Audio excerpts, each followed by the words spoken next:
प्रिय विद्यार्थियों, संस्कृत के इस कालांश में आप सबका स्वागत है। आज मैं आपसे अधिकरण कारक की चर्चा करूंगा। अधिकरण कारक में सप्तमी विभक्ति होती है। अधिकरण कारक में सप्तमी विभक्ति होती है जिसका चिन्ह है में, पे, पर। यदि किसी वाक्य में, पे, पर लगा हुआ हो तो वहां सप्तमी विभक्ति होती है। जब अधिकरण कारक हो गया तो अधिकरण कारक के बाद विधि सूत्र आता है एक सप्तम्य अधिकरणे च। अधिकरण कारक में सप्तमी विभक्ति होती है। आइए कतिपय उदाहरण हम देखते हैं। प्रथम उदाहरण है, विद्यालय में छात्र पढ़ते हैं। विद्यालय में चिन्ह दे रखा है में, पे, पर। में, पे, पर, यहां में दिया हुआ है तो किस में, किस पर के उत्तर में सप्तमी विभक्ति आती है। तो किस में? विद्यालय में। विद्यालय शब्द में मित्रों सप्तमी विभक्ति आएगी।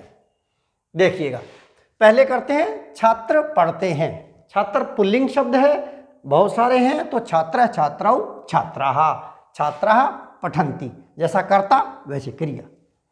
कर्ता बहुवचन का, क्रिया बहुवचन की होगी तो पठती, पठते, पठन्ति हो गया।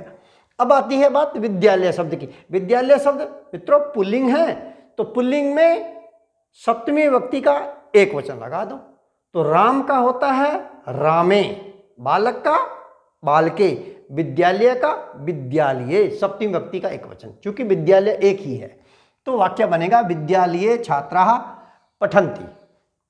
ठीक है मित्रों। अगला वाक्य है, घर में शिशु खेलते हैं। पहले करते हैं हम शिशु खेलते हैं। शिशु खेलते हैं, कितने शिशु हैं? बहुत सारे शिशु हैं तो बहुवचन आ गया। शिशु शब्द गुरु की तरह चलेगा तो गुरु, गुरु, गुरवः, तो शिशु, शिशु, शिशवः।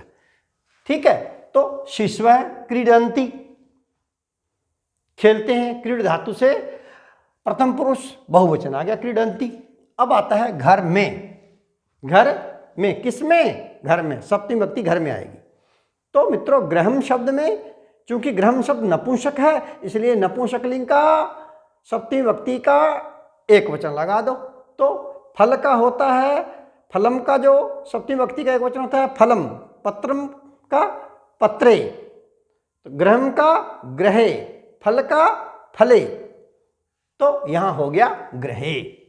वाक्य बनेगा गृहे शिशवः क्रीडन्ति। ठीक है। एक और वाक्य देखिएगा, बगीचे में छात्र पढ़ते हैं। पहले करते हैं छात्र पढ़ते हैं। छात्र बहुत सारे हैं, छात्राः, छात्र, छात्रौ, छात्रा, और पठती, पठतः, पठन्ति, बहुवचन का कर्ता, बहुवचन की क्रिया, छात्राः पठन्ति हो गया। अब है उद्यान में। किस में? उद्यान में। तो उद्यानम जो शब्द है नपुंसक शब्द है, इसमें सप्तमी विभक्ति का एक वचन लगा दो तो सप्तमी विभक्ति का एक वचन हो गया उद्याने। वाक्य बना उद्याने छात्राः पठन्ति। अगला वाक्य देखते हैं, खेल के मैदान में छात्र दौड़ते हैं। वाक्य है खेल के मैदान में छात्र दौड़ते हैं। पहले है छात्र दौड़ते हैं, छात्राः बहुत सारे हो गए, छात्र, छात्रों, छात्राः। जब बहुवचन का करता बहुवचन की क्रिया, धावती, धावतः, धावन्ति हो गया तो छात्राः धावन्ति। अब है खेल के मैदान में, क्रीड़ा क्षेत्रम, इसमें सप्तमी विभक्ति लगा दो। सप्तमी विभक्ति का एक वचन हो गया क्रीड़ा क्षेत्रे, तो क्रीड़ा क्षेत्रे छात्राः धावन्ति। ठीक है। एक वाक्य है, नगर में मनुष्य रहते हैं। पहले है मनुष्य रहते हैं। मनुष्य बहुत सारे हैं तो मनुष्य शब्द पुल्लिंग है तो रामः रामो रामा, बालकः बालकौ बालका, मनुष्यः मनुष्यौ मनुष्याः मनुष्याः, यहाँ बहुवचन आ जाएगा फिर। तो निवसति, निवसतः, निवसन्ति, मनुष्याः निवसन्ति। अब आता है नगर में। किस में? नगर में। तो नगरम शब्द नपुंसक का है और इसमें सप्तमी विभक्ति का एक वचन लगा दो तो सप्तमी विभक्ति का एक वचन क्या बना? नगरे। तो नगरे मनुष्याः निवसन्ति। एक वाक्य है, बालक मार्ग में सन्यासी को देखते हैं। बालक मार्ग में सन्यासी को देखते हैं। देखिएगा, बालक सन्यासी को देखते हैं। बालकाः बहुत सारे हैं, बालकाः पश्यन्ति, बहुवचन का कर्ता, बहुवचन की क्रिया होगी। यति को कर्मणि द्वितीय व्यक्ति होगी। यति को यतिम, यति शब्द में द्वितीय व्यक्ति का एक वचन लगा दो तो यतिम हो गया। हरि का हरिम, यति का यतिम। मार्ग में इसमें सप्तमी व्यक्ति लगेगी, तो मार्ग में सप्तमी व्यक्ति लगी तो मार्गे बना। तो वाक्य बना, बालकाः मार्गे यतिम पश्यन्ति। अगला वाक्य देखिएगा, सिंह वन में रात्रि में घूमता है।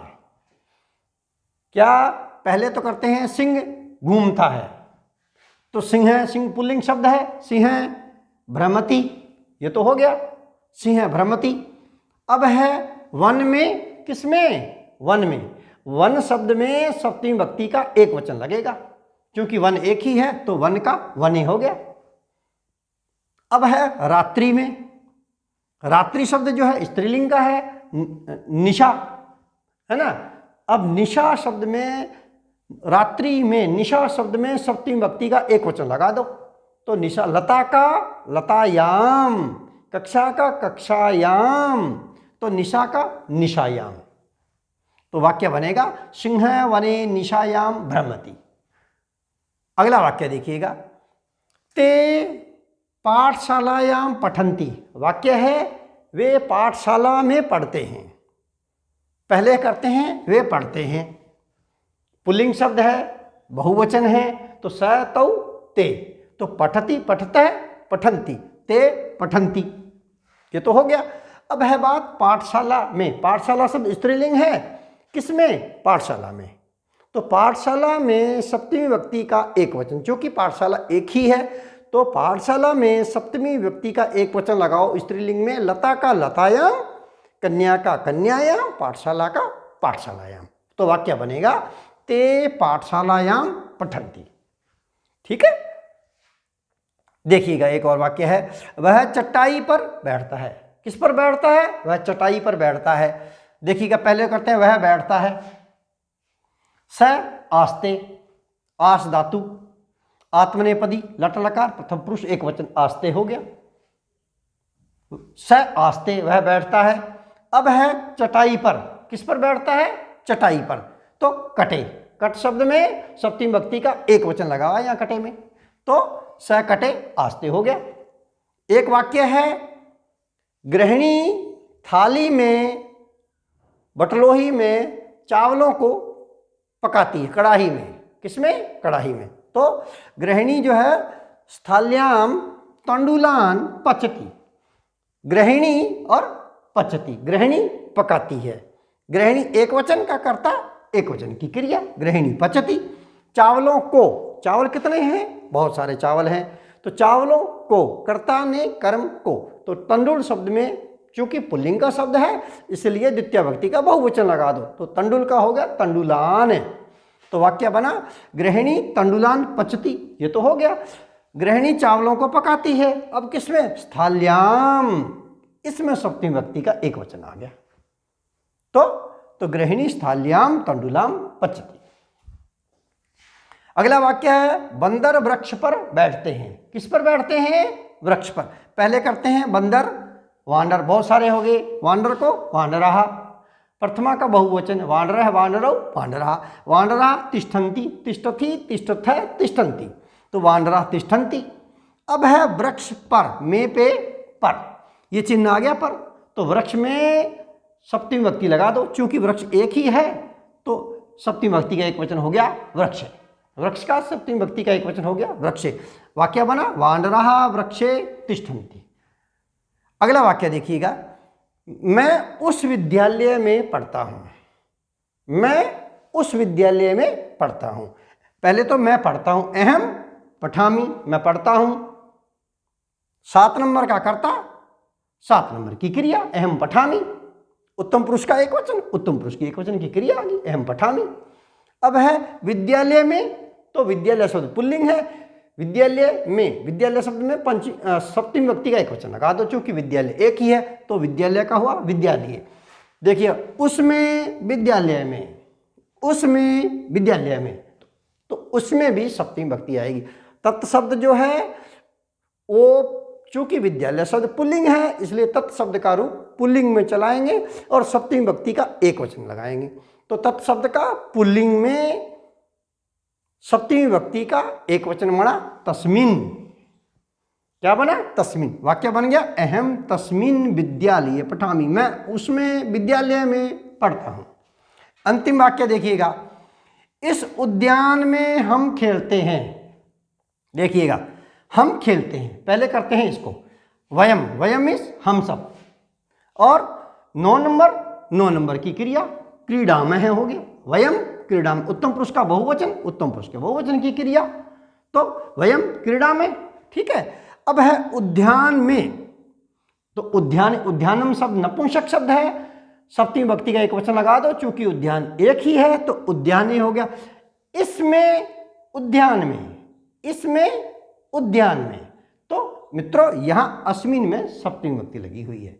इदम शब्द नपुंसकलिंग, चूंकि उद्यान शब्द नपुंसकलिंग है इसमें सप्तमी लगी है तो इसलिए इदम शब्द नपुंसकलिंग में सप्तमी विभक्ति लगाएंगे तो आता है अस्मिन।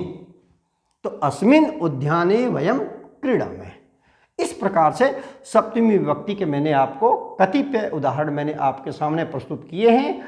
अगले क्लास में मित्रों फिर हम लोग फिर मिलेंगे कि संस्कृत से हिंदी से संस्कृत में वाक्य कैसे बनाए जाते हैं, अनुवाद कैसे किए जाते हैं, उसको लेकर के मैं पुनः आपके सामने फिर आऊँगा। तब तक के लिए जय हिंद, जय भारत।